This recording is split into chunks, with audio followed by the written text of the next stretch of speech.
Hola, mi nombre es Ana María Ampuero, bienvenidos a mi canal. Estoy muy contenta, gracias por acompañarme en este estudio de Apocalipsis. Espero que ustedes también lo estén disfrutando igual que yo.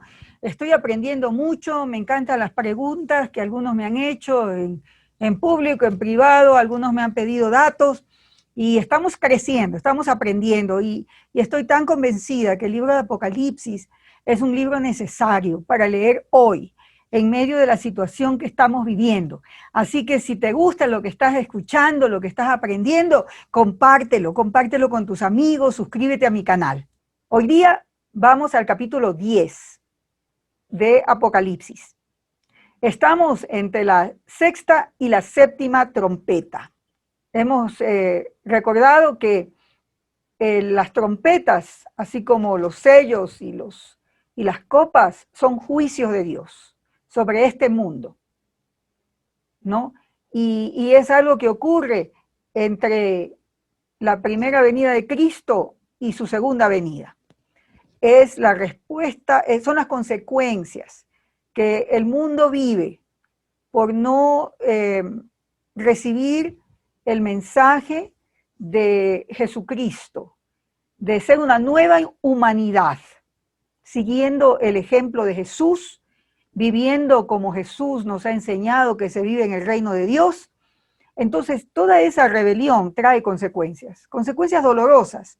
Y el pueblo de Dios está en medio de esa situación. Entonces, así como hubo un interludio entre el sexto sello y el séptimo, y hay una referencia en el capítulo 7 de Apocalipsis al pueblo de Dios y cómo Dios le cuida, le guarda en medio del choque de reinos.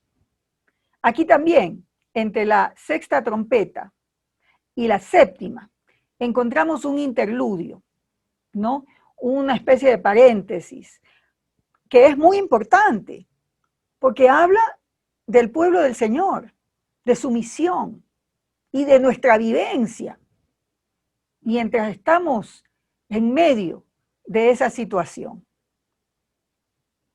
Entonces voy a leer el capítulo 10, porque ustedes saben, Apocalipsis ha sido dado con un lenguaje muy visual y poderoso para ser escuchado. Cuando lo escuchamos, vemos. Vi descender del cielo a otro ángel fuerte, envuelto en una nube, como con el arco iris sobre su cabeza, y su rostro era como el sol, y sus pies como columnas de fuego.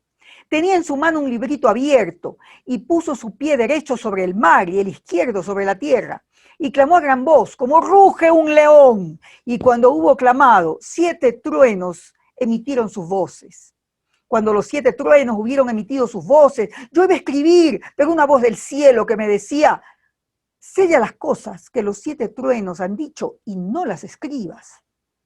Y el ángel que vi en pie sobre el mar y sobre la tierra levantó su mano al cielo y juró por el que vive por los siglos de los siglos, que creó el cielo y las cosas que están en él, y la tierra y las cosas que están en ella, y el mar y las cosas que están en él, que el tiempo no seguía más, sino que en los días de la voz del séptimo ángel, cuando él comience a tocar la trompeta, el misterio de Dios se consumará, como él lo anunció a sus siervos los profetas. La voz que oí del cielo habló otra vez conmigo y dijo, ve y toma el librito que está abierto en la mano del ángel que está en pie sobre el mar y sobre la tierra. Y fui al ángel diciéndole que me diese el librito. Y él me dijo, toma y come. Cómelo y te amargará el vientre, pero en tu boca será dulce como la miel. Entonces tomé el librito de la mano del ángel y lo comí, y era dulce en mi boca como la miel, pero cuando lo hube comido, amargó mi vientre. Y él me dijo, es necesario que profetices otra vez sobre muchos pueblos, naciones, lenguas y reyes. Entonces, observemos este pasaje. Este ángel fuerte desciende del cielo.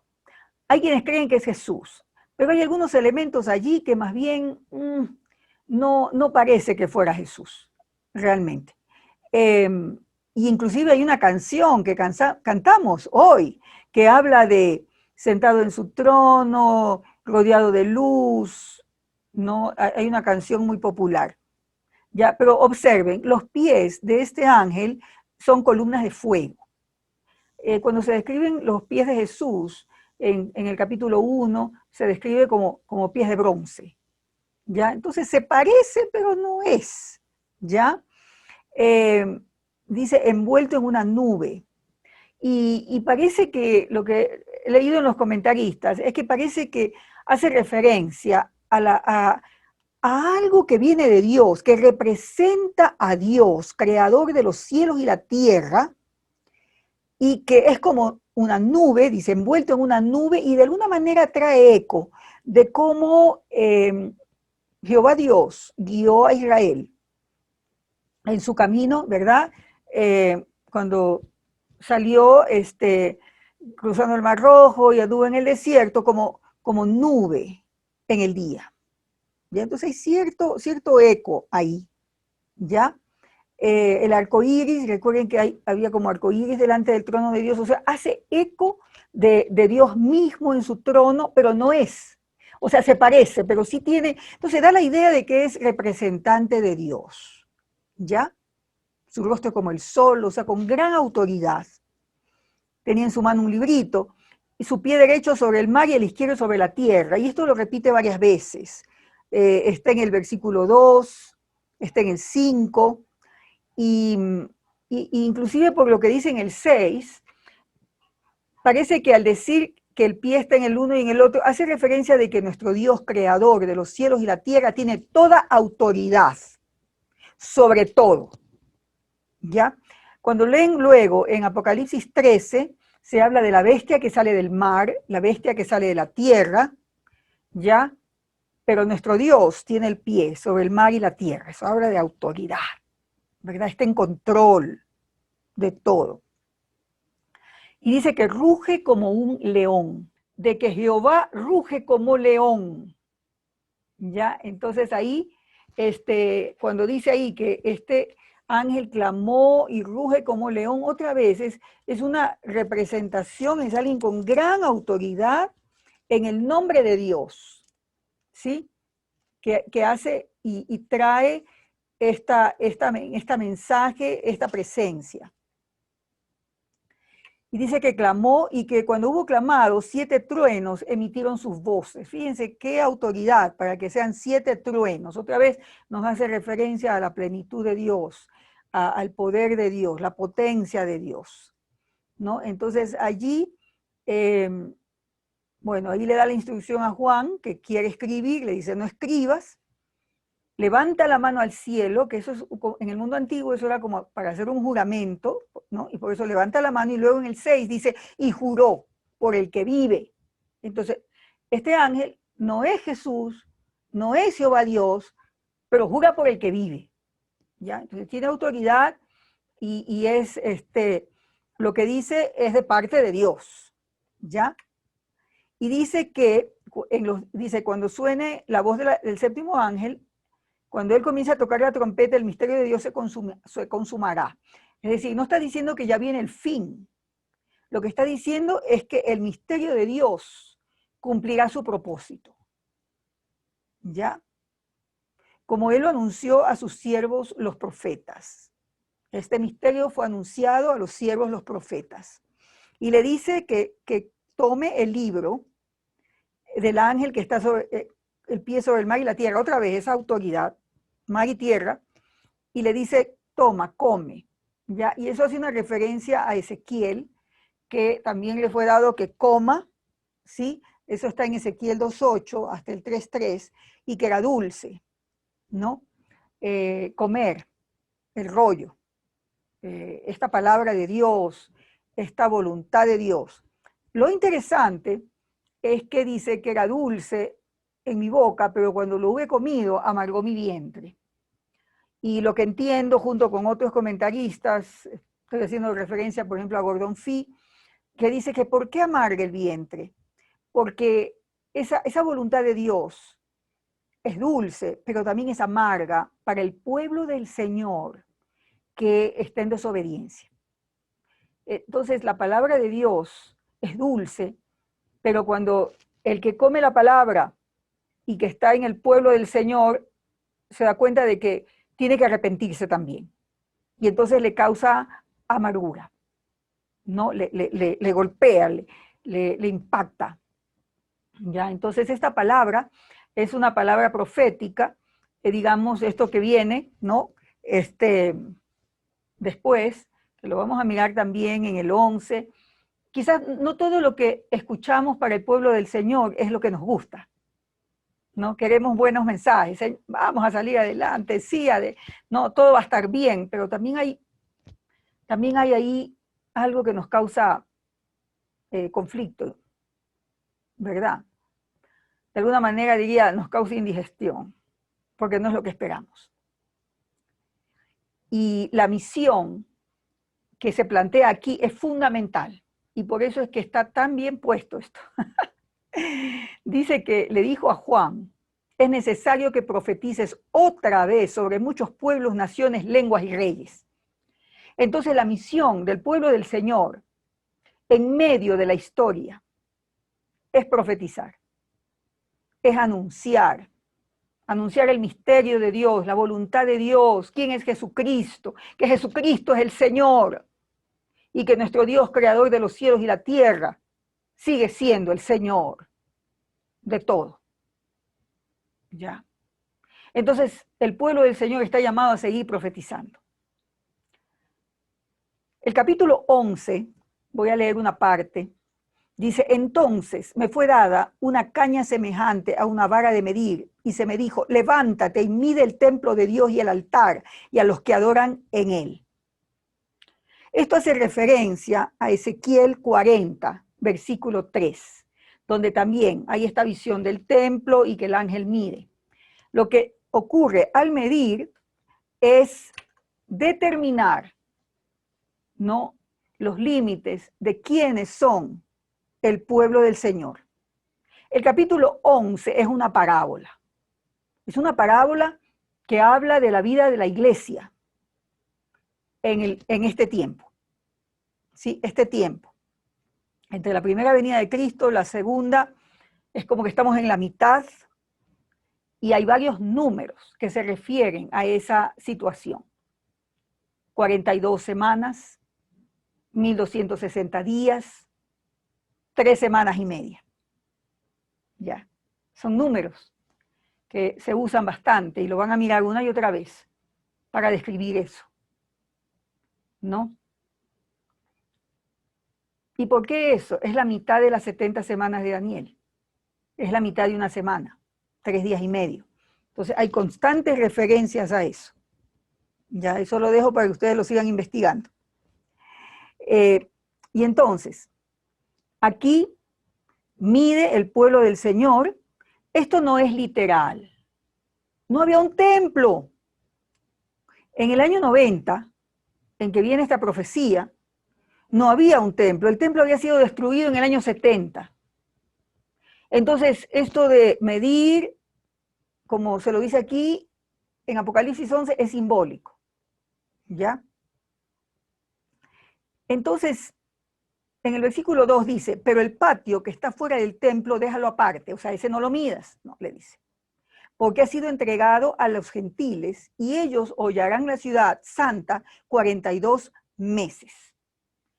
Entonces, esto hace referencia a Lucas 21-24, cuando el Señor Jesús, y voy a leer esa porción, Lucas 21-24,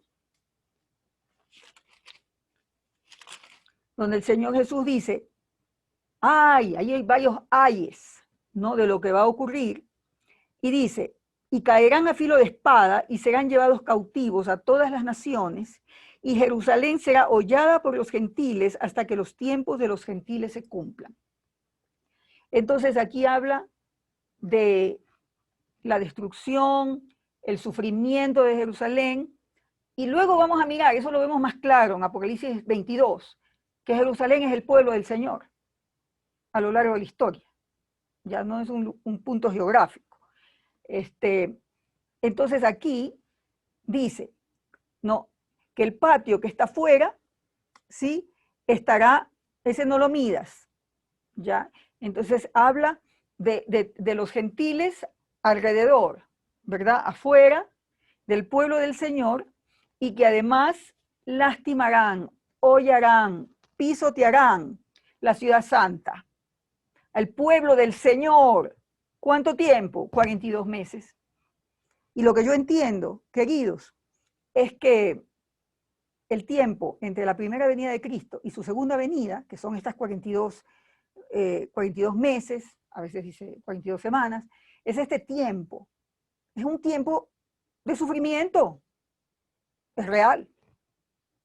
Ya, y el Señor dijo, en el mundo tendréis aflicción, pero no temáis, yo he vencido al mundo. Y esta medida determina quiénes son el pueblo del Señor, pero también es protección para el pueblo del Señor. El Señor sabe, el Señor conoce a los suyos. El Señor conoce a los suyos. Y le daré a mis 2 testigos que profeticen por 1260 días vestidos de cilicio. Cilicio representa eso, sufrimiento, continuo arrepentimiento. Es incómodo. ¿Ya? Muy incómodo. Les animo a investigar qué es silicio. Les cuento que no es talco. Y estos 2 testigos creo que son el pueblo del Señor. Es la iglesia. 2 es un número que le da validez a lo que se dice. No un testigo 2. Hace claras referencias a Zacarías, ¿no? Zacarías 4:3, donde se habla de los 2 testigos que están delante delante de Dios, ¿no? Y más lo elabora en el versículo 4. Entonces, ¿cuál es la labor de la iglesia? Es una labor profética. Y es una labor donde no nos llevamos aplausos. Es una labor en medio del choque de reinos. Entonces, voy a hacer referencia a Zacarías 4:3, solo para que tengan una pequeña introducción. Ustedes pueden seguir leyendo esto. Y dice Zacarías 4, volvió el ángel que hablaba conmigo y me despertó, como un hombre que es despertado de su sueño, y me dijo, ¿qué ves? Y respondí, he mirado, y he aquí un candelabro, todo de oro, con un depósito encima, y sus 7 lámparas encima del candelabro, y 7 tubos para las lámparas que están encima de él. Ahora que hemos caminado un poco más con el lenguaje simbólico, podemos entender que estas 7 lámparas es la presencia de Dios, sí, la presencia de Dios sobre su pueblo. Y junto a él, 2 olivos, el uno a la derecha del depósito y el otro a la izquierda. Entonces, a eso hace referencia aquí Apocalipsis. Estos testigos son los 2 olivos y los 2 candeleros que están en pie delante de Dios en la tierra. Entonces, el pueblo del Señor tiene un rol profético. Y además, estos 2 testigos tienen 2 candeleros. El pueblo del Señor es luz en la tierra. ¿Ya? Vea usted con atención ahí ese pasaje. Y uno necesita testigos cuando alguien está, lo que diríamos, en la picota. Alguien necesita ser defendido. Y por lo tanto, los testigos van y hablan por aquel que está en la picota, entre comillas. ¿Saben quién es el que está en la picota? Jesucristo. No porque algo le esté pasando al Señor, no. Es que los testigos hablan de Jesús, de quién Jesús es, ¿verdad? Hablan de Él, no lo defienden, hablan a su favor. Entonces, con evidencias, estos testigos hablan de Jesús, del Señor, del Rey, del Kyrios. Y lo hacemos en el poder del Espíritu Santo, como dice Hechos 1:8. Jesús dijo, cuando haya venido sobre ustedes el poder del Espíritu Santo, me seréis testigos. Hasta ahí llegamos hoy. Y yo le animo a que usted siga investigando, multiplicando, escudriñando esto que usted ha escuchado, porque esa es nuestra vocación. Tenemos una misión trascendente. Hemos sido tomados en cuenta. Nuestra vida vale la pena y vale la pena entregarla al Señor. Nos vemos en nuestra próxima reunión. Continuaré con el capítulo 11 de Apocalipsis y llegaremos hasta el sonido de la última trompeta. Hasta luego.